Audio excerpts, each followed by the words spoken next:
Will this Cosmos project shape the DeFi sector forever? Today we will talk about Nolus. Nolus is a Cosmos SDK-based blockchain which is about to launch. Moreover, Nolus will provide the very first DeFi lease which will allow you to increase your current crypto positions by up to 3x. But how is this even possible? Is this too good to be true? And what about the project's potential? This is what we will discuss today. Don't worry, we are friends.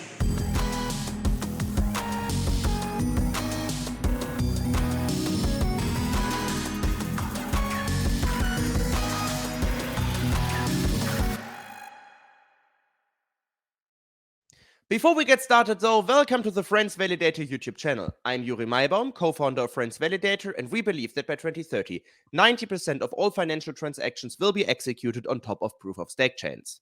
On this channel, you will learn how to profit from the proof-of-stake run-up, how to make a passive income in crypto with staking, and how to stay ahead of the curve.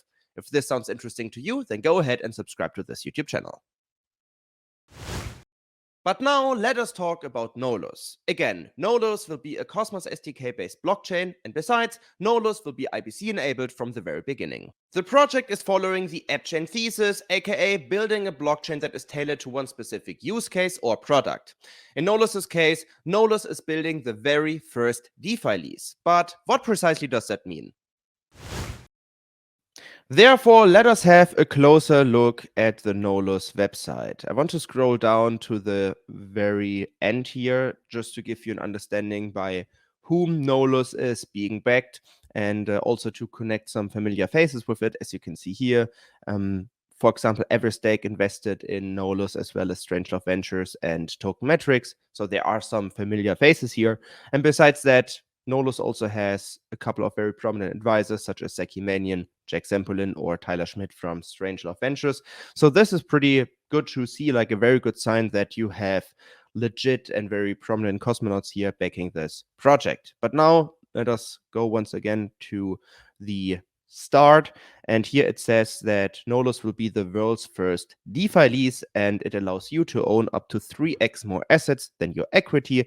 Hashtag get to Nolus and never miss out on a potential upside again.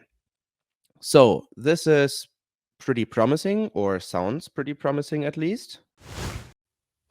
But now let us have a closer look at the product itself. I really want to show you how this product works, and the best way to do it is by having a closer look at the interface. So this is what the interface will look like as soon as Nolus is fully launched, which is not the case yet. But just to draw an imagination for you guys. So first things first, Nolus gets compared to other lending platforms in crypto, such as Ume, but also to Aave. And I don't know how familiar you are with lending protocols in crypto, but how they usually work is by over collateralization. So let's say I want to borrow 1,000 USDC and I have 1 ETH, and let's say that 1 ETH is at $1,100. In that scenario, most likely I would deposit 1,100 ETH into the lending pool to get 1,000 USDCs out of it, and then I can use the 1,000 USDCs in the open market. Eventually, I make a good trade with it, and then I take the profit and buy back my ETH out of the smart contract where I deposited it. The reason why I do it that way, or why I can only do it by over collateralization, is because crypto is very volatile. So you ensure your loan by over collateralization because you put more money on the table than taking money from the table. This is how it can be ensured that you are not taking more money out of the pool without paying it back. So this is how most crypto lending platforms work today. But as you can see, over collateralization is not very capital efficient. So ideally, you would be able to do it like in the real world today, so that you can go to a bank and say, hey guys, I need $100,000 to buy an apartment, but I just have 25,000. Can we make a good deal? So I give you $25,000 as a security, and then give me please a monthly interest rate that I have to pay in order to get the $100,000 I need. So this is how it works like in today's banking system, but in crypto that's a little bit complicated to make it possible, since everything is decentralized and crypto is very volatile. So Nolus is tackling this problem by allowing you to get a loan, so to say, without over collateralization. So here you can get more money, even though you are not able to deposit that much money on the table. It sounds a little bit complicated, but trust me, it isn't. First of all, I also wouldn't call this lending. It falls into the same category because it has a very similar approach, but at the end of the day, it's like leasing. And you will see what I mean by that in a second. So as you can see here you can see your down payment. So how it works is you say, okay, let's say I have 100 Atom. So you go ahead and say, hey, I have 100 Atom, but I want to have more Atom. So in this scenario, you would be able to get 250 Atom. What happens here is the following. So you put 100 Atom as a down payment into a smart contract. And within the smart contract, you would also get released 250 Atom. But the clue is that you can't take the 100 Atom or the 250 Atom out of the smart contract before paying everything off. So you're like essentially leasing the 250 Atom, and these leased 250 Atom are locked in the smart contract, and you need to pay a daily interest. In that scenario, it's 0.0263%. So you need to pay this as a daily interest rate. And after you paid your loan completely off, or your leasing contract, better said, then you are able to get home with 250 Atom, even though you just started with 100 Atom. And this is like pretty interesting because, of course, you have like a very, very significant upside here. But now the question is, how is this profitable for the protocol itself? How can this be secure? And of course, there are like a lot of more question marks here. So let us dive deeper into them. And I believe there's no better way of doing it by having a closer look at the Nolus white paper. So let us not hesitate and dive deeper. And I think the first sentences here really describe the project very well on a high level and make you understand it very well. So the DeFi Lease defines a money market between lenders looking to earn yield on stablecoins and borrowers looking to borrow more digital assets than their current equity. To borrow assets, borrowers provide a down payment and can leverage it. When a DeFi lease is open, the down payment and the loan provided by Nolus protocol are locked in a smart contract instance, both acting as collateral. The never-ending fixed borrower terms of interest throughout the lease contract provide predictability for future cash flows and yield distributions toward lenders. So, very straightforward concept. The reason why you can have more assets than in the beginning is because someone else is providing liquidity. So let's say there's a person and he sits on a couple of stablecoins, then he can go ahead, provide liquidity with these stablecoins, and this is how you have access to more capital. And because you are paying an interest rate, the Nolus protocol and the person who provided the liquidity in the first place earn money. So they earn an interest rate, and Nolus makes also money with that. So this is the revenue model for the other two sides.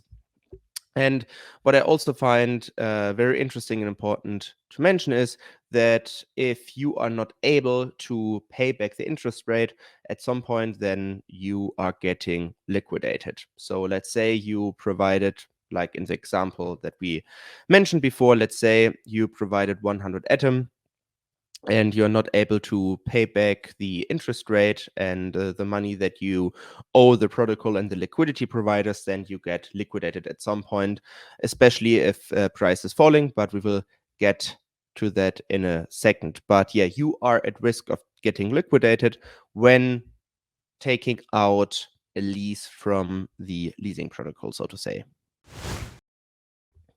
And now let us have a closer look at a picture that describes everything of this very well and really finally makes you understand how it works. So user applies for Nolus DeFi Lease by choosing from personalized parameters of the contract. Then the user repays in fiat or crypto whenever and however they see fit. And then Nolus smart contract releases the digital asset towards the user.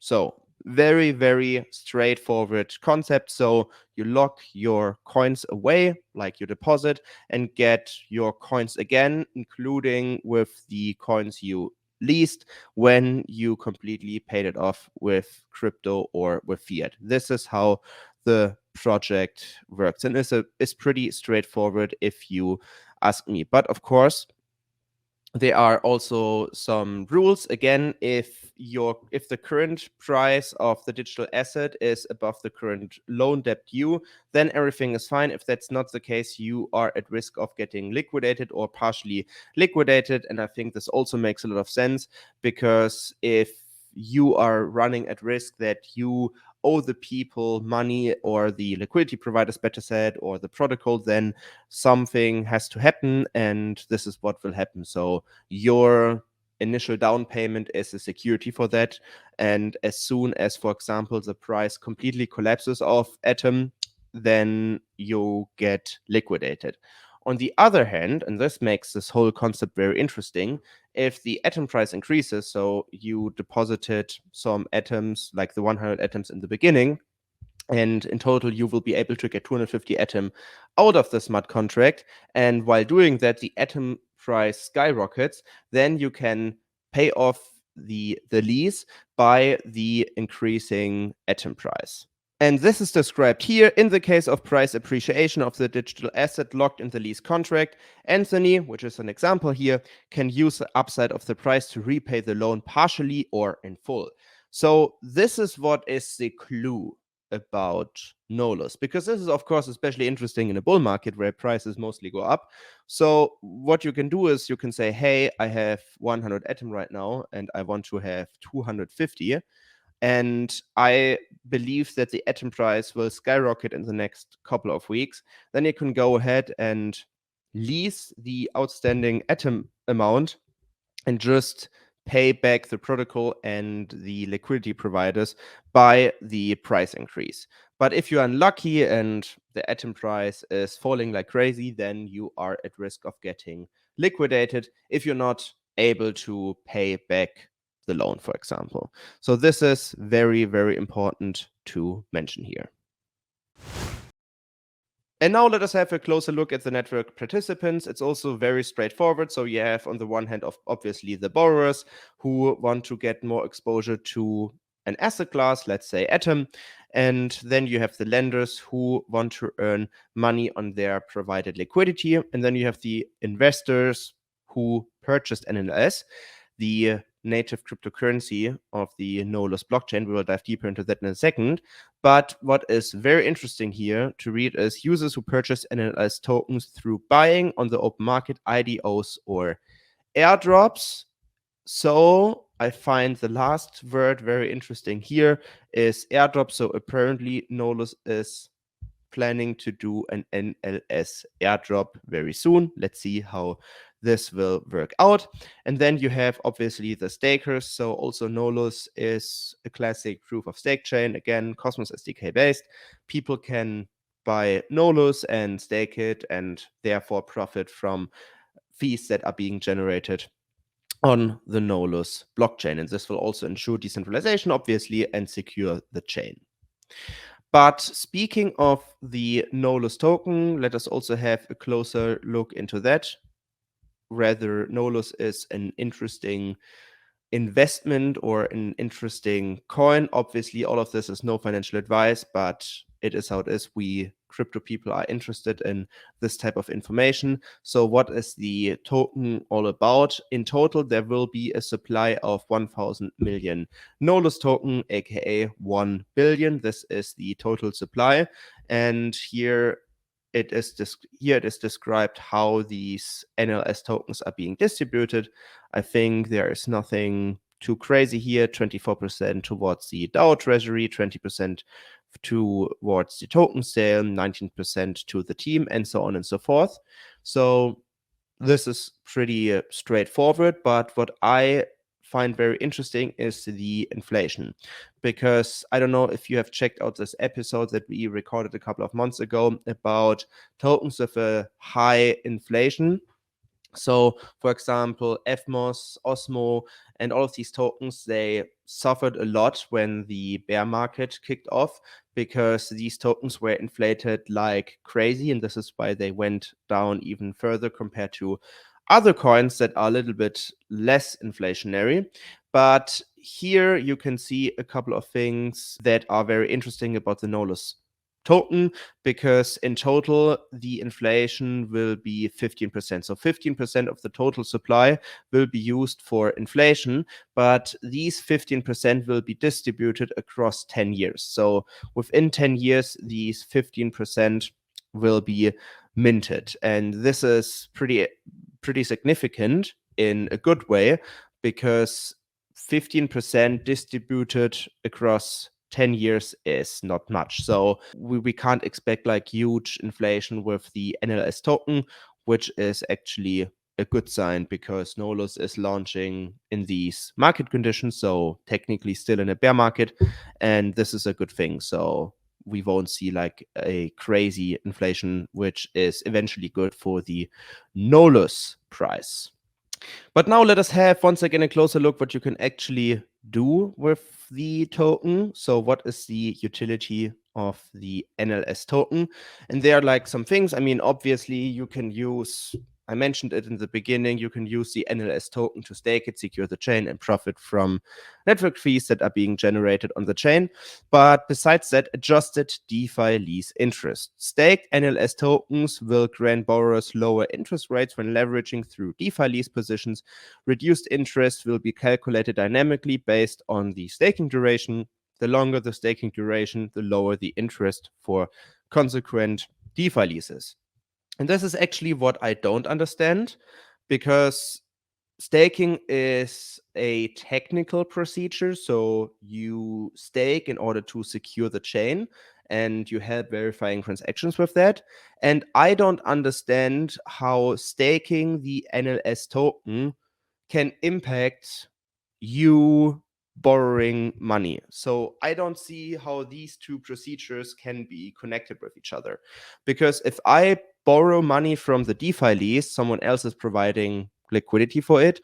And why should I have any advantages when staking NLS tokens before doing that? So this is what I still don't really understand, where the connection is being made here, because like I still owe the protocol and the liquidity provider money, right? So where is the connection between staking more NLS and owing another person or liquidity providers and the protocol money? So this is what I really don't understand.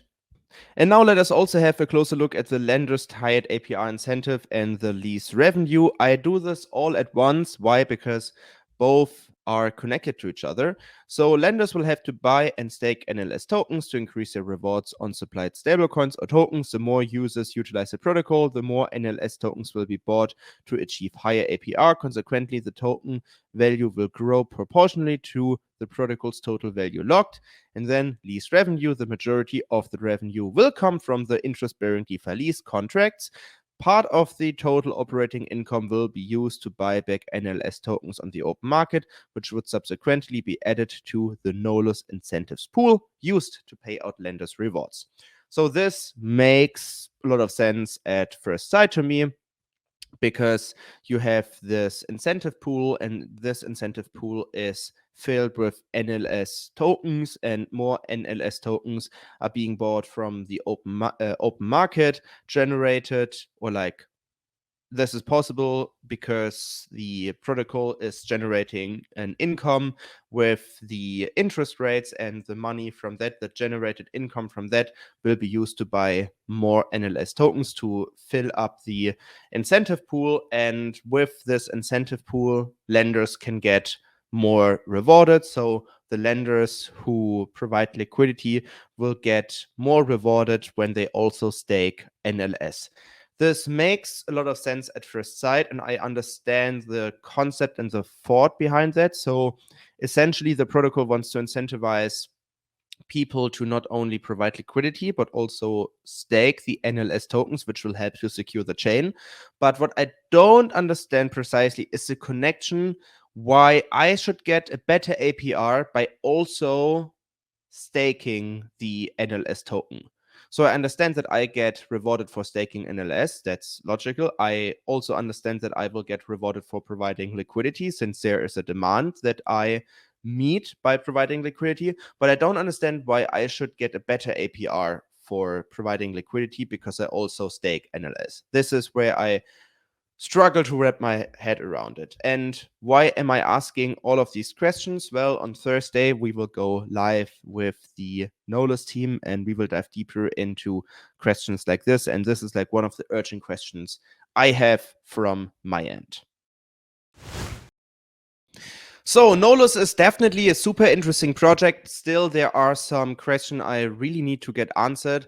I mentioned it. I don't really get the point why you should get rewarded more extensively just because you also stake NLS. So I don't see the connection between providing liquidity and staking NLS and where these benefits shall come from. So this is what I don't really understand. And besides that, I mean, all of this is fun and games, and I think this is like also like a super interesting concept for people who want to have more exposure to their crypto positions. But what I find a little bit interesting and critical is that this will also require a lot of liquidity, because this is a very appealing concept, and especially people with small crypto positions who are a little bit more risk on will appreciate this opportunity. And of course, you need to provide more liquidity in this concept to the masses than vice versa, because with over collateralization, what I've mentioned in the beginning, the users are bringing more liquidity to the table than the other way around. But in this scenario, the protocol has to put more liquidity on the table for the users.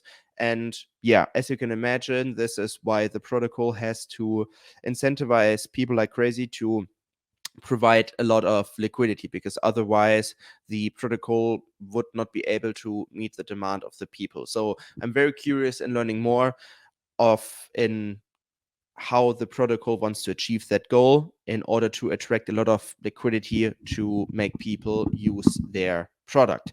And I know, guys, that this is a pretty attractive product for people to use because people are able to take more cryptos out of the smart contract than initially provided. This is pretty attractive, I know that, but of course this is also a form of leverage. So saying, hey, this is my gold mine and I do this the whole bear market and I just pay back my loan by increasing prices is pretty risky, because again, this is a form of leverage. You are taking more money out of the smart contract than initially deposited. This is the concept of that, but of course it bears a risk, because if the price suddenly starts to fall and you cannot meet the required debt that you have to pay back, then you are getting liquidated. So I would say that this is a tool that enables a lot of capital efficiency on one hand, because you have the ability to take out more money out of the smart contract than initially deposited on the long run, of course, but still it also bears a risk, because at the end of the day, this is still a form of leverage in my book, at least. And another thing I also want to mention, because I just mentioned capital efficiency, I mean, yes, it gives you the ability to take more money out of the pool than initially provided. That's true. But on the other hand, you also have to think about that within this period of paying back, you're not able to take your deposit out of the smart contract. So until you did not fully pay back your loan, you're not able to take your deposited money out of the smart contract. And of course, this is a form of capital inefficiency, because yeah, you need to wait and pay back your money. And if you urgently need your ETH, for example, then you are not able to suddenly get it out because it is locked in this smart contract. But now let us know what you think about Nolus. Are you excited about the project's launch? Comment any questions that you might have into the comment section below so I can ask these questions to the Nolus team during our live stream on Thursday. And finally, do not forget to subscribe to this YouTube channel to not miss out on any alpha. And with that being said, I hope I will see you the next time.